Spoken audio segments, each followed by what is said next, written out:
Yang namanya ulama akhirat tadi, pertama menambahkan takutmu kepada Allah. Idza ru'u zukirallah. Para ulama itu kalau dilihat saja orang ingat akan Allah Ta'ala. Macam kita dengan korporat lah. Tengok korporat ingat duit. Tidak. Tengok ulama ingat akhirat. Orang sembang juta-juta, kita dalam pakai 50 ringgit lah. Kalau sembang juta-juta lah projek, kita ada 50 ringgit.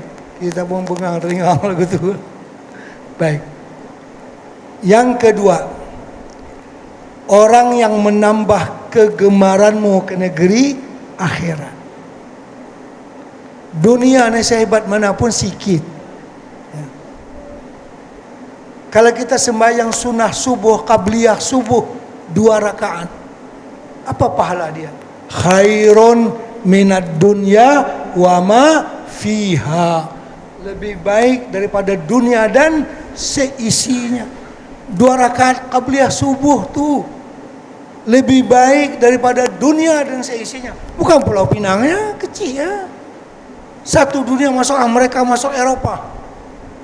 Memada dengan 2 rakaat sembahyang subuhnya, qabliyah subuh. Karena itu mazhab Hanafi, mazhab orang India, Pakistan. Qabliyah subuh ni, kalau kita masuk ke masjid subuh Jumaat misalnya, imam baca ayat apa biasa subuh Jumaat? Alif Lam Mim Sajadah. Kan? Imam baru mula Alif Lam Mim Tanzil, lama lagi lah. Kalau masih sempat sembahyang qabliyah subuh, kena buat qabliyah dulu, baru ikut imam. Itu mazhab Hanafi, mazhab India di Pakistan.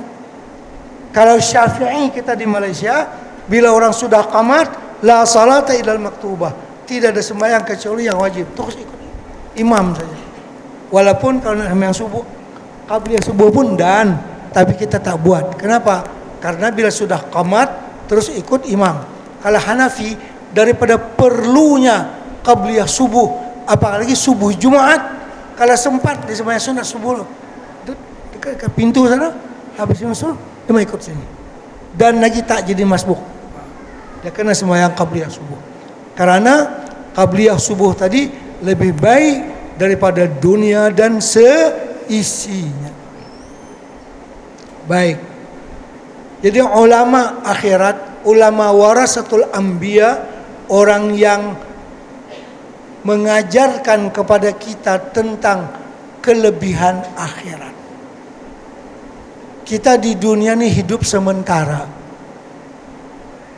Benda itu nyata di hadapan mata. Malam ni saya nak sebut orang yang paling sukses di dunia. Tak ada lebih pada dia. Orang yang paling sukses pada 3 sektor dalam kehidupan dunia. Pertama, dia berumur 300 tahun, sihat, tak ada sikit pun sakit. Semua pun tak pernah. Demam lagi dah, darah tinggi lagi tak ada, kencing manis tak ada, semua tak ada. Umur berapa? 300 tahun.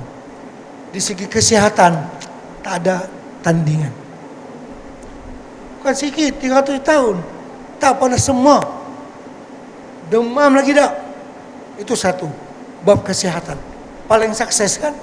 Kita umur 60 ni pun kencing manis pun tinggi, darah tinggi pun ni banyak lagi tu. Dia 300 tahun tak ada sakit pun. Satu. Yang kedua, sedikit pun tak ada kurang duit. Selama 300 tahun duit berlambak, tak pernah ada kurang. Bahkan menteri keuangan dia yang bernama Haman dan Qarun, berapa puluh ekor onta bawa anak kunci khazanah. Bukan bawa khazanah, bawa apa? Swiss ya. Berapa puluh ekor onta, bawa kuncinya. Peti besi jangan kata apa lah. Bawa kuncinya saja. Berapa puluh ekor onta. Kemudian dia adalah orang kerajaan nomor 1 tak tercabar selama 300 tahun Bapak Penggal.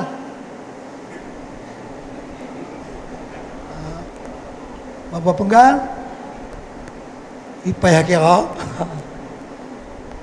dia berkata, alaysa li mulku Misra wa hadhil anharu tajri min tahti. Bukankah aku raja Mesir yang mutlak, semua kekayaan aku punya. 300 tahun tak tercabar. Kita satu penggal pun baru naik orang duk goyang dah. Hang turun. Orang lain nak ganti. Satu penggal pun tak sudah lagi. Yang ni 300 tahun tanpa tercabar. Kesehatan yang hebat. Duit yang tak ada kurang. Kerajaan yang tak ada siapa berani sentuh sikit pun. Pasal dia mimpi saja yang kata kerajaannya akan dihancurkan oleh seorang lelaki daripada kalangan Bani Israel, dibuat perintah. Bila ada Bani Israel yang lahir laki-laki, kenapa? Bunuh. Habis. Dia buat arahan. Tak ada siapa berani lawan. Semua laki-laki yang lahir kena bunuh. Yang perempuan tak. Pasal perempuan Bani Israel biarkan hidup. Orang-orang Yahudi ni perempuan dia segak-segak, comel-comel, cantik-cantik. Tu biarkan dia hidup. Nak menjamu seks kita, dia kata. Laki-laki kita bunuh habis semua. Pasal dalam mimpi dia bermimpi dengan seorang laki-laki yang lahir di kalangan Bani Israel yang akan menumbangkan kerajaannya. Mungkin kalau kita baca cara dunia, itulah dia manusia yang paling sukses dalam cara hidup dunia.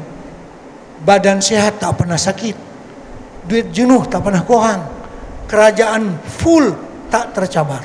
Apalagi nak lebih dari itu? Itu pada pandangan kacamata dunia. Tapi di akhirat apa akan terjadi? Adkhilu ala fir'auna asyaddal azab. Masukkan Fir'aun dan konco-konco dia dalam azab api neraka yang sangat pedih. Ada maknakah 300 tahun itu? Bila di akhirat akan disiksa, dipanggang dalam api neraka, khalidina fiha abada. Ada arti kah? Tak ada arti 300 tahun. Maka 5 tahun saja kita ada arti. Maknanya akhirat itu benda yang jauh lebih bernilai daripada dunia. Jadi ulama warasatul anbiya mesti mengajarkan kepada murid-muridnya bagaimana hebatnya pahala di akhirat.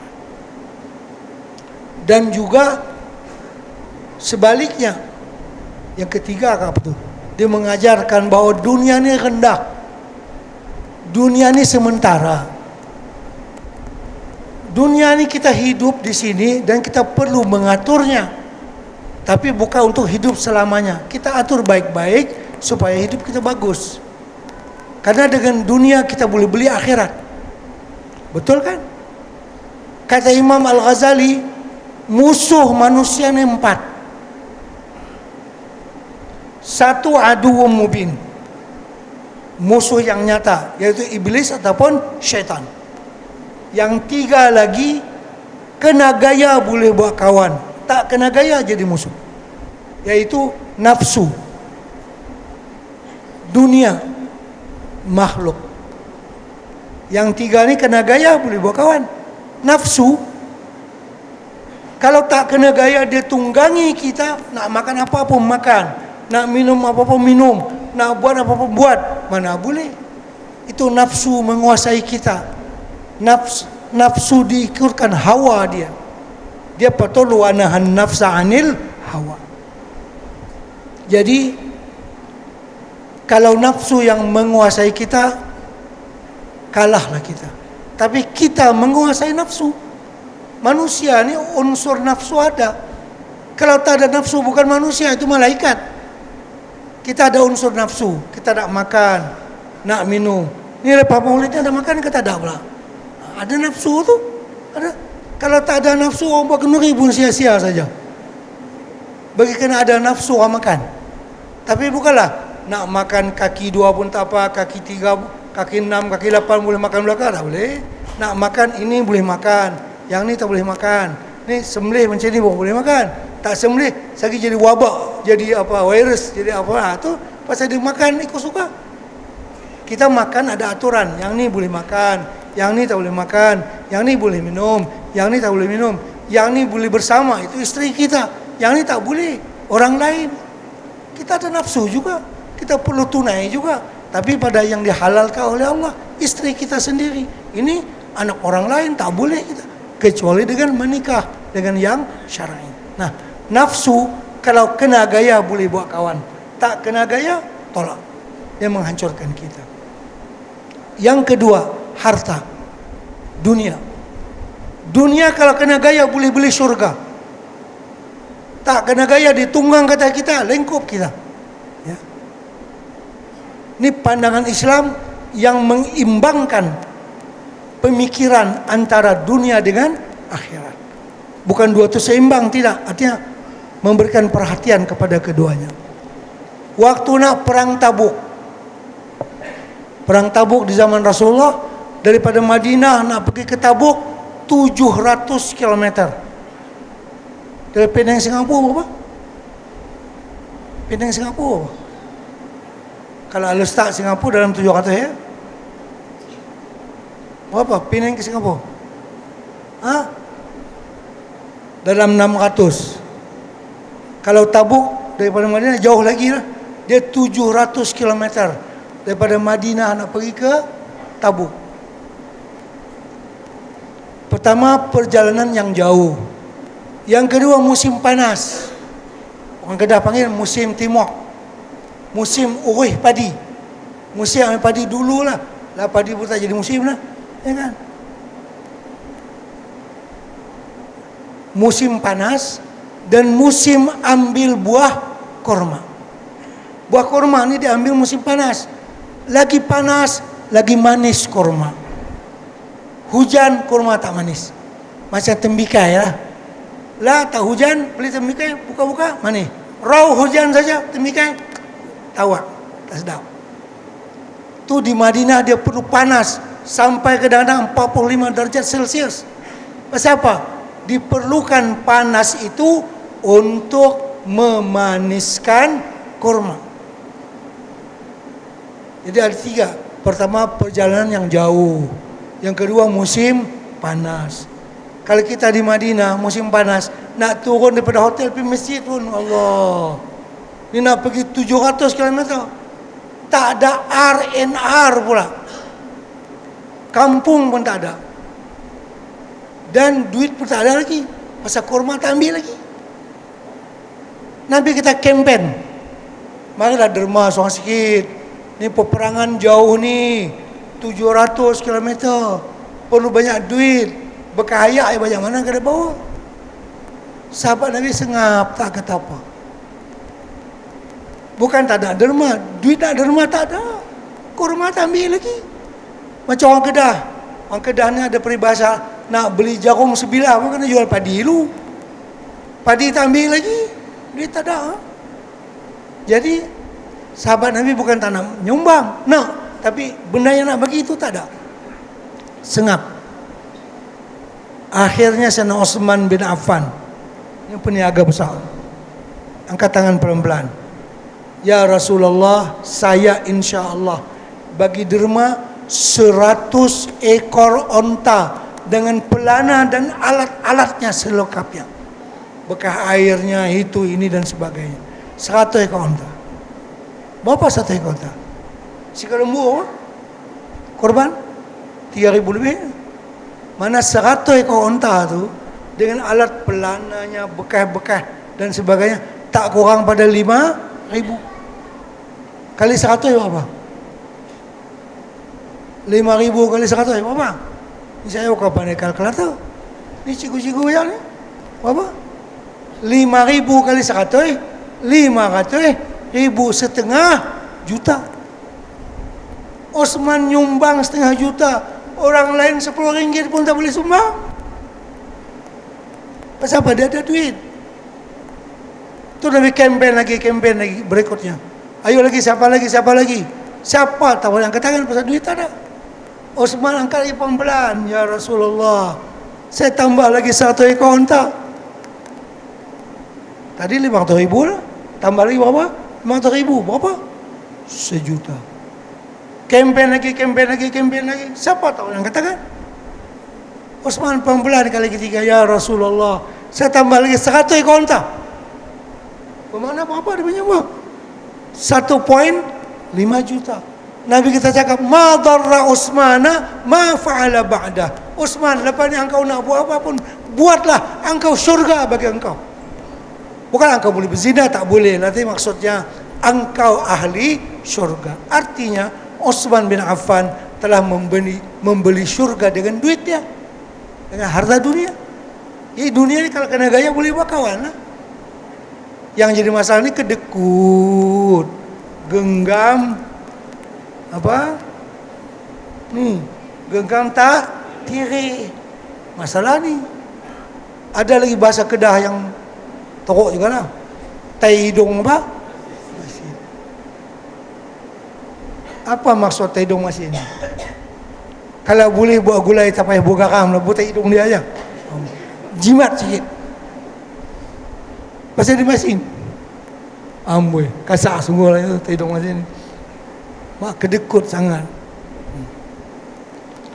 Jadi ini contoh orang yang mengerti berinteraksi dengan dunia sehingga dunia dipakainya untuk beli syurga. Itu bagus. Kalau tak ada orang yang macam Utsman, masjid ni pun tak ada. Ni masjid tak ada. Ni masjid ni ada pasal ada orang sumbang, pasal ada duit. Cuma orang Islam tak ada duit, boleh buat masjid ni? Tak boleh buat.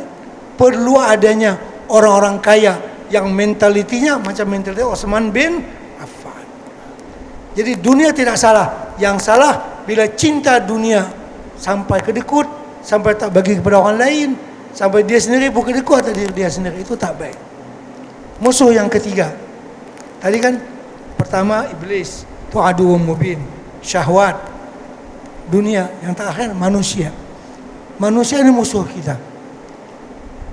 Manusialah yang banyak menjahannamkan manusia. Manusia menggoda kita. Kalau bab rokok, bab dadah, memang manusia lah. Yang mula isap rokok, kawan bagi sebatang lu. Lama-lama dia jadi ketua. Mula-mula dulu berasa tak mau lah, sebatang pun tak mau. Lama-lama dia jadi ketua pula. Dadah lagu tu juga. Dari mana orang isap dadah? Dia bukan seseorang, pasal ada kawan. Kawan jahat ni membawa dia menjadi jahat.